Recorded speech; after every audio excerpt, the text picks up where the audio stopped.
Welcome to episode 309, 7 more curious things, so let's crack on. First one is Claude of Duty. It is a clone, or at least a level of Call of Duty. It's not a particularly great clone, but it's still brilliant for what it is. So this is Matt Schumer, who has done one prompt in Claude Opus 5 and walked away, and then when you come back it gives you this. So it's basically tries to figure out what it needs to do and gets to the end and says, I think I've done it.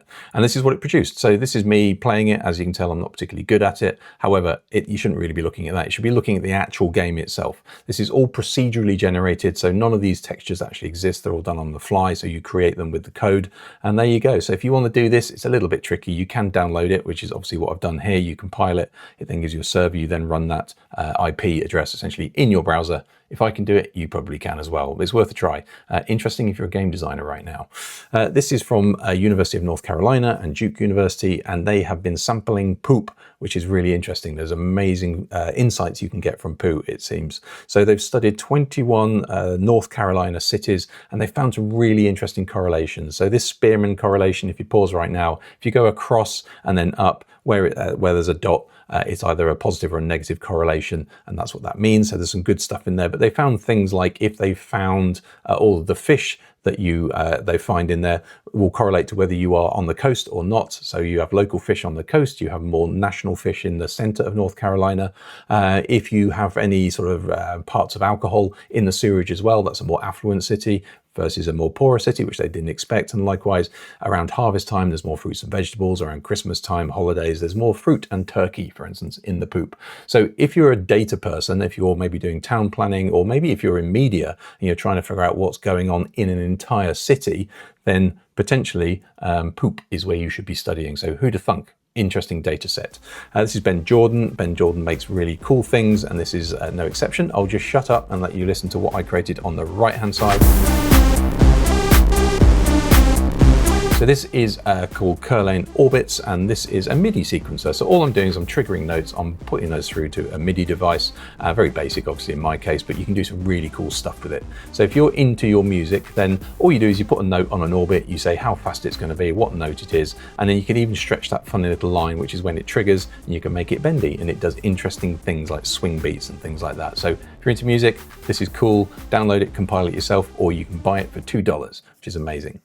Google have been fined $1 billion there or thereabouts, just over, I think. This is by the European Commission. This is not a long case, so this is not related to Article 50, which came out yesterday, which means you need to now label AI content. That's something different. This is all about essentially anti-competitive things. So there's two counts on this one. One is Google putting their stuff at the top of Google searches and making everybody else's lower, and also on the Play Store, they're essentially obfuscating links to other people's stuff. So they're making it difficult to get alternatives. Now, this law applies to any gatekeeper companies, any really big company who are essentially a microcosm within themselves that give consumers no other option. So Alphabet, Microsoft, Amazon, Meta, and Apple are gatekeepers. And it turns out Alphabet, i.e. Google, have been caught. So, it's pretty interesting. This is CrashAtlas. Now, I'm a big fan of researching plane crashes of all things. There's a really interesting book I'm reading at the moment called The Survivors Club. Definitely read that. It's really interesting. However, air travel is the safest of the public transports. There are 0.03 deaths per billion passenger miles. So it's by far the most safe. And motorcycles, by the way, which I'm a big fan of, is the least. And also, if you are in a crash, you are 95% likely to survive, which is amazing. However, since 1919, there have been 18,041 crashes. Obviously, not all of those, or a vast majority of those, have been no deaths or anything like that. So if you want to explore where they are, there's probably one near you. When I looked near me, I think the last plane crash near me was in about 1937, something like that, which is really amazing. But it's interesting, fascinating data set, slightly morbid, but also, as I say, you have a huge a chance of surviving a plane crash, which is interesting. This is Three.js Punk. This is a demo. So again, this is me recording it off my screen. I just use a Mac M2, so it's a pretty low power, and this is in Chrome. So what is this? This is a demo of what you can do in a browser using Three.js and all the essentially the cool web tools. So all of this stuff here, every single one of these drops in this reflection is being generated at real time, and they are responsive as well. So I'm looking at the rain, the neon, all of that sort of good stuff as I'm walking through this I don't know, steampunk, post-apocalyptic Blade Runner type environment. So amazing that you can do this in your browser now. Again, this is running at something like 50 frames a second on my machine, which is bonkers. So well done to Anderson Mancini and Sunag for doing this. Again, have a look at the project and links through to their stuff. They do other stuff, which is cool as well. If you didn't know what you could do in your browser these days, it looks like this, and it is insane.